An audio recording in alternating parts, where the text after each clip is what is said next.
V prvom kroku vložím cylinder, z ktorého budem modelovať koleso a predtým, než s ním začnem čokoľvek robiť, znížim počet jeho vertexov. Ak by som zachoval pôvodný počet vertexov, koleso by malo moc detailnú štruktúru v porovnaní s karosériou.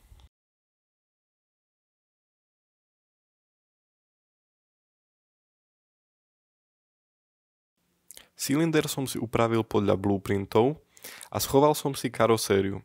Môžete tak urobiť stlačením klávesy H alebo očkom pri danej vrstve. Na cylinder si aplikujeme Scale, urobíme tak stlačením klávesovej skratky Shift A a potom zvolíme možnosť Scale. Docielime týmto, že zaoblenie hrán nebude deformované. Efekt dezénu som dosiahol pridaním loop cutov pozdĺž pneumatiky a ich následnou rotáciou. Samozrejme, ak to chceme vidieť, musíme ich troška zmenšiť.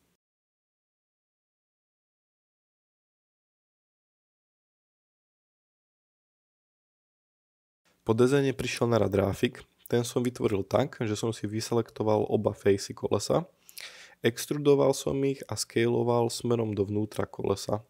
Transform Pivot Point je potrebné prepnúť na Median Point.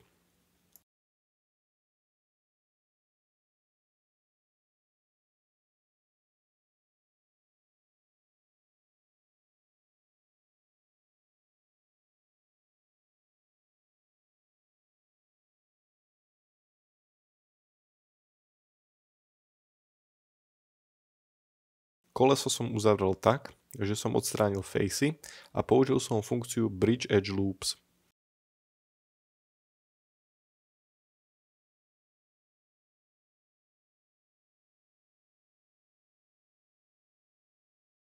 Zo vzniknutého spojenia som upraveným nástrojom Extrude z panela nástrojov vyťahoval hviezdicu kolesa.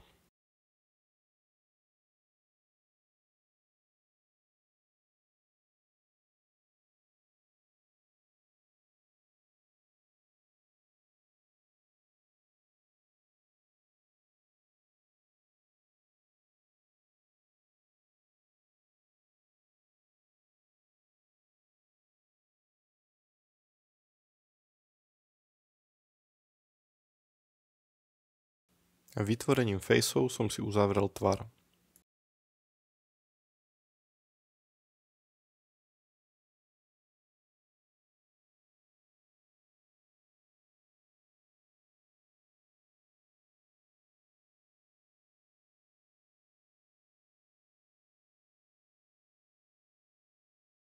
Ďalšie kroky boli viac menej freestyle.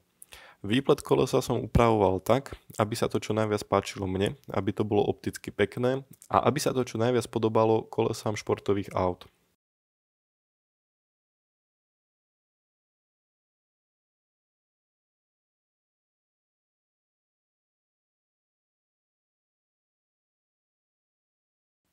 Koleso ako také je hotové a teraz prichádza na rad prepojenie s brzdovým kotúčom. Vložil som si ďalší cylinder, ktorý bude slúžiť ako spojka. Z tohto objektu som si extrudoval brzdový kotúč.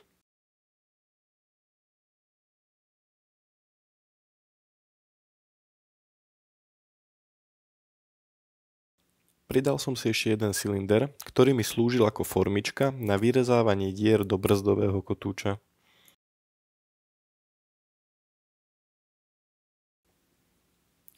Tento objekt som si v edit mode offsetol od stredu, tak aby sa mi otáčal okolo kotúča a následným duplikovaním som vytvoril vhodný pattern na vyrezanie do brzdového kotúča.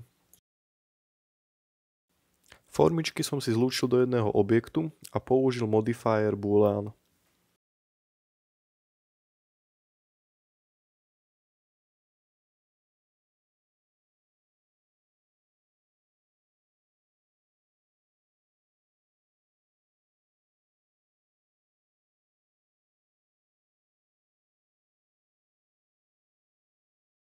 Brzdové obloženie bolo zo všetkého najjednoduchšie vymodelovať.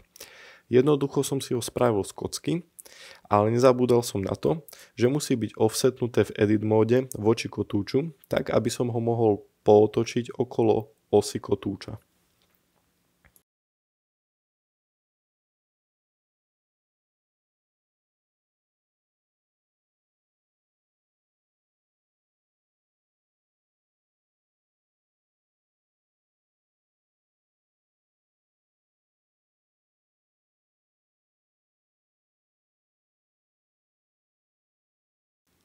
Keď už som mal všetko vymodelované, prišlo na rad farbenie a spájanie jednotlivých častí. Spojil som teda iba koleso s brzdovým kotúčom, pretože tie sa budú otáčať súčasne. Brzdič ten som si nehal zvlášť. Koleso som nafarbil podľa jeho materiálov, to znamená, že guma, tá bola drsná, nebola reflektívna. Naopak disk, ten som chcel, aby bol lesklý. A brzdič, ten som si nafarbil jasnou žltou farbou.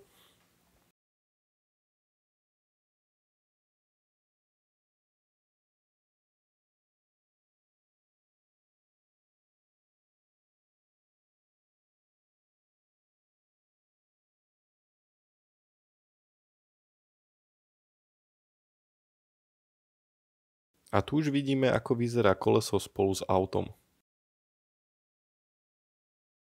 Ďakujem za sledovanie.